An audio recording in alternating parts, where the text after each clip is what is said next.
Hey there, and welcome to Blackburn Drum Lessons. I'm so glad you're here. My name's Daniel Blackburn, and today we're going to start off our Rudiment application series with the single stroke roll, arguably one of the most important rolls that we have, and it's the most common, absolutely. I would say that most people, drummers are not, when they start air drumming in the car or on their lap, they're naturally going to be going towards the single stroke roll or singles. And so we hold our sticks and go to the pad. I think is the best place to start when it's a new rudiment, if not the snare drum. The sticking, or our series of rights and lefts, is just going to go simply right, left, right, left. We repeat that, and so on.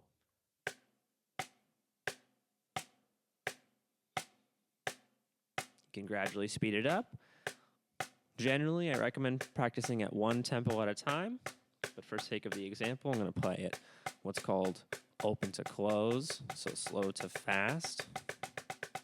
And you can kind of find your max. And then you can try backing it off. When you go open to close and close to open, just to get a good feel for your singles. One thing that's really important is that we have evenness of the strokes. Even though it's a really simple rudiment, it's easy to get on autopilot and neglect our technique. So focus on evenness in your dynamics, your level of volume, and that will make a huge difference. So practice it all quietly. We can call that a piano or mezzo piano. You can try kind of like a mezzo forte, medium loud, forte or fortissimo, full on.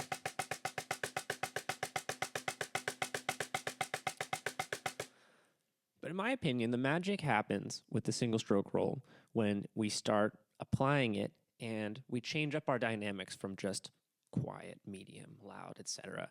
And we mix it up within our singles. So to start off, we're going to put our singles into 16th notes. We count 16th notes.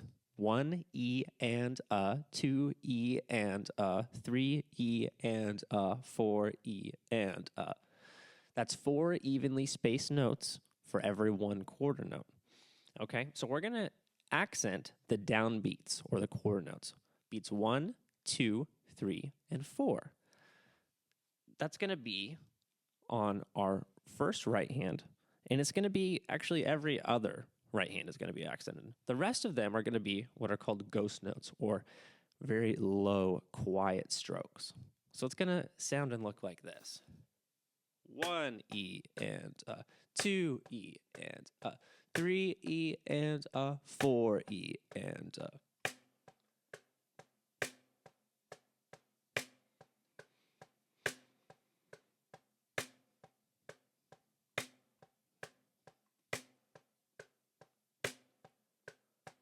I recommend practicing all of these with and without a metronome. I think a good rule of thumb is if you're trying to improve your timing, don't practice to a metronome every single session. Do it every other time. So if we put in a metronome here, let's say 80 beats per minute with 16th notes, and you can find whatever tempo is comfortable for you. But for me, I feel like 80 BPM is kind of my home tempo. If I just start tapping, it gets to be around 80. So there are many metronome apps out there. I recommend Pro Metronome. That's just my favorite one, but there's a lot of great ones. So 80 beats per minute. It's going to sound like this. 1, 2, 3, 4. 1, 2, 3, 4. Now, if we subdivide that into 16th notes, actually this metronome lets us 3 and 4 E and a 1 E and a 2 E and a 3 E and a 4 E and a 1 E and a 2 E and a 3 E and a 4 E and a.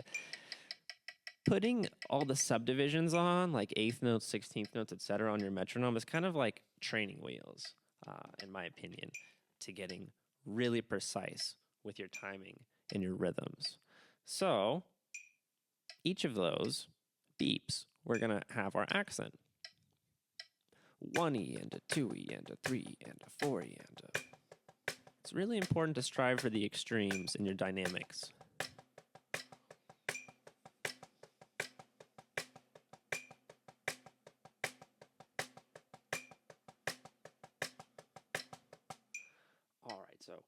I'm going to put that quarter note pulse onto my left foot hi-hat, and we're going to permutate that single accent. We're going to shift it along the grid from the downbeats, 1, 2, 3, and 4, next to the E's, 1 E and 2 E and 3 E and 4 E and then the ands, 1 E and 2 E and 3 E and 4 E and then the uhs, 1 E and 2 E and 3 E and 4 E and E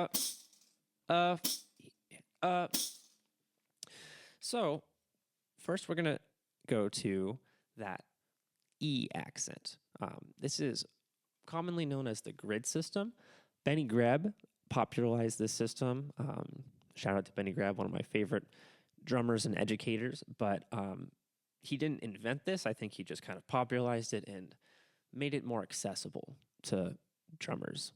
So if you check out his Language of Drumming series, he calls it the alphabet of drumming. And so that first one I played, accenting the downbeats would be letter A. Accenting the E's would be letter B. 1 E and 2, 3. 1, 2, 3, 4. Next the ands. 1, 2, 3, 4. It's really helpful to count quarter notes here. 1, 2, 3, 4, and then the uhs. 1, 2, 3, 4, 1, 2, 3, 4. So those are just letters A through D in the grid system, single accent letters. I'm going to show you another one. If we fast forward a few more into our groups of 2 singles, we're going to go right, left, or 1 E and accenting and 1, 2, 3, 4. 1 E and 2 E and 3 E and 4 E and Now, we're missing the remaining letters. There's 16 total. All right. So I just showed you 5 of them. We've got 11 more of the accent letters. But for sake of what I'm showing you today, those 5 are going to be really helpful. So we're going to plug in those singles and the single accents into what's called the train beat. You might have heard the train beat in folk music, pop music, country music, worship music. It's all over the place. And it's very versatile. And it sounds literally like a train. I'm going to play it for you in its full context.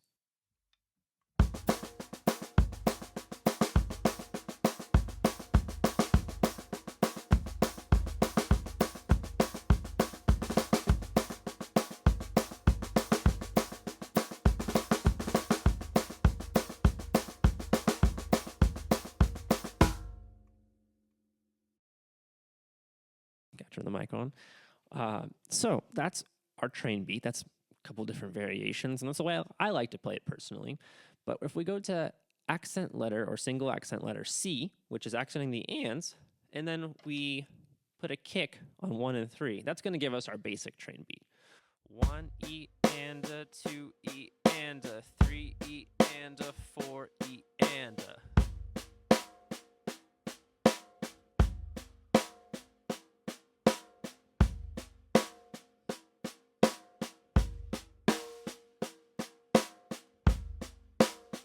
So get really comfortable with that.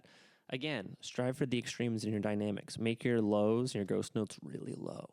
And make your accents really loud. Stick out. You don't have to do rim shots every time. But if you're going to try doing rim shots, try committing to it so you have a wider dynamic range. It will make a huge difference in your sound as a drummer and musician. So once you feel comfortable with that basic version of the train beat, kind of the train beat skeleton,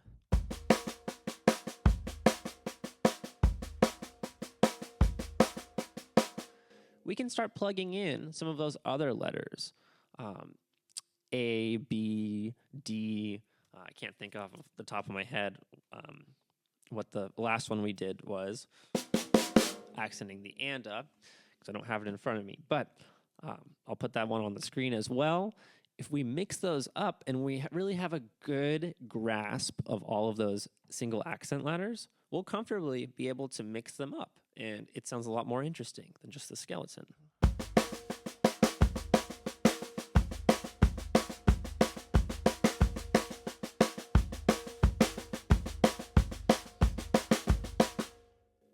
You could add in, if you really want to take it to the next level, and add in some 4-limb independence, put the left foot hi-hat with your ands. 1 and 2 and 3 and 4. And another way you can count this is 2 and 4. If you put this into eighth notes, so then you would be accenting on the 2 and 4, those backbeats, 1 and 2 and 3 and 4. And I prefer to put this in 16th notes because there's more permutations that we have available to us within a measure. So 1 E and a 2 E and a 3 E and a 4 E, or 1 and 2 and 3 and 4 and 1 and 2 and 3 and 4, and if we're going double time.